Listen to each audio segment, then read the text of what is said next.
English language में दो ऐसे वर्ड्स हैं जो आपस में इतने मिलते जुलते हैं कि उनके प्रॉपर मीनिंग ना पता होने की वजह से और उनके बीच में कंफ्यूजन होने की वजह से अक्सर गवर्नमेंट एग्जाम्स में जब इस तरह के सेंटेंसेस पूछे जाते हैं तो गलती होने के चांसेस हमसे 90% तक बढ़ जाते हैं।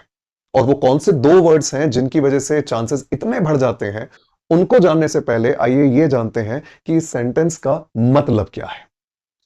The eminent chief guest had just begun his speech when the organizers received confidential information about an imminent danger to the venue. Venue का मतलब होता है जगह। इसका मतलब यह हुआ कि एक चीफ गेस्ट ने जैसे ही स्पीच देना शुरू किया तभी ऑर्गेनाइजर्स को, आयोजकों को पता लगा एक सीक्रेट जानकारी से कि इस जगह पर एक खतरा आने वाला है और खतरा मंडराने वाला है। अब स्टूडेंट्स, ये तो मतलब हुआ इस सेंटेंस का। अब आइए जानते हैं कि किन दो वर्ड्स की वजह से इस सेंटेंस में एक एरर बन रहा है। तो वो जो दो वर्ड्स हैं उसमें पहला वर्ड है एमिनेंट और दूसरा वर्ड है इमिनेंट।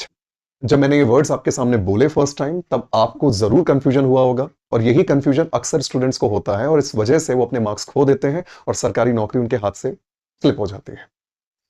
तो स्टूडेंट्स दोबारा सुनिएगा, पहला वर्ड है एमिनेंट और दूसरा वर्ड है इमिनेंट। और जो पहला एमिनेंट है इसका मतलब होता है कि कोई ऐसा व्यक्ति जो बहुत फेमस है, मशहूर है, जिसे हर कोई जानता है और जिसका नाम टीवी और अखबारों में आता है क्योंकि उन्होंने अपनी फील्ड में कुछ अच्छा किया है।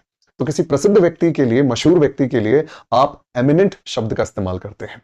तेंदुलकर को तो हर कोई जानता है। सचिन तेंदुलकर एक बहुत ही फेमस और एक बहुत ही महान क्रिकेटर है, तो उनके लिए मैं कह सकता हूं eminent cricketer. APJ Abdul Kalam एक बहुत ही बड़े और बहुत ही मशहूर साइंटिस्ट थे, तो उनके लिए कहा जा सकता है एमिनेंट साइंटिस्ट। हमारे चचा है ना, गांव में जाओगे ना तुम्हारा सारा काम हो जाएगा। अरे ऐसे कैसे हो जाएगा? अरे बहुत फेमस है वो, हर कोई जानता है उनको। तो उनके लिए मैं कह सकता हूं एमिनेंट पर्सन। तो ये तो मतलब हुआ कि अगर कोई प्रसिद्ध हो, मशहूर हो तो उसे एमिनेंट कहा जाता है। अब दूसरा वर्ड है इमिनेंट।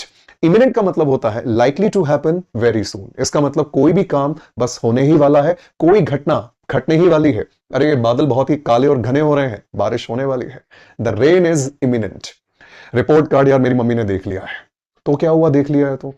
अरे यार अब मुसीबत आने वाली है। The trouble is imminent. अरे हॉल की लाइट्स सब बंद हो चुकी हैं, शांत हो जाओ। अरे भाई क्यों? अरे मूवी शुरू होने वाली है। The movie is imminent. इसका मतलब अगर कोई भी काम होने वाला है तो उसके लिए आप कहते हैं I for imminent. So students, ये दोनों मतलब आपने जाने, दोनों वर्ड्स का मतलब आपको पता लगा। अब बात करते हैं कि इनकी वजह से कैसे इस सेंटेंस में एक एरर बन रहा है। तो स्टूडेंट्स, यहां चीफ गेस्ट के पहले लिखा हुआ है आई फॉर इमिनेंट, जो कि गलत है। क्योंकि इस आई फॉर इमिनेंट का मतलब होता है कि कोई भी घटना घटने वाली है, कोई भी काम होने वाला है, लेकिन चीफ गेस्ट वो इंसान होता है जो बहुत फेमस हो, मशहूर हो, जिसे ज्यादातर लोग जानते हो, और उसी व्यक्ति को ही चीफ गेस्ट बनाया जाता है और उसको बुलाया जाता है। तो ऐसे में ई फॉर इमिनेंट आएगा। ध्यान रखिएगा, E for elephant, E for eminent. अब बात करते हैं इस सेंटेंस में दूसरे एरर की, और जो दूसरा एरर है वो है ई फॉर इमिनेंट नहीं आएगा बल्कि आई फॉर इमिनेंट होगा।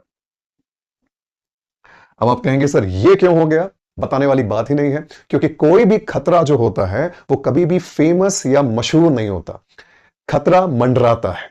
अब ये खतरा इस जगह पर आया नहीं है बल्कि आने वाला है, और इसके आने से पहले ही आयोजकों को एक कॉन्फिडेंशियल इंफॉर्मेशन, एक सीक्रेट जानकारी मिल गई थी। इसका मतलब ये खतरा आने वाला था, और कोई भी काम अगर होने वाला है और कोई भी घटना घटने वाली है तो उसके लिए आप यूज करते हैं वर्ड आई फॉर इमिनेंट का। तो ये तो रहा difference eminent, E for eminent और आई फॉर इमिनेंट के बीच में।